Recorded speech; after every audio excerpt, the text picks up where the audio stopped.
Here are the top 5 personal finance tips for beginners. Create a budget. One of the most important things you can do to take control of your finances is to create a budget. This involves tracking your income and expenses and making a plan for how you will allocate your money each month. Save for emergencies. It or apples. It's important to have an emergency fund to cover unexpected expenses such as car repairs or medical bills. Aim to save at least 3 to 6 months or apples worth of living expenses in a separate savings account.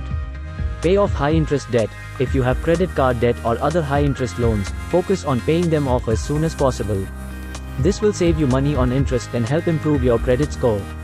Start investing early. Investing is an important way to build wealth over time. Even if you can only contribute a small amount each month, starting early can help your money grow significantly over the long term.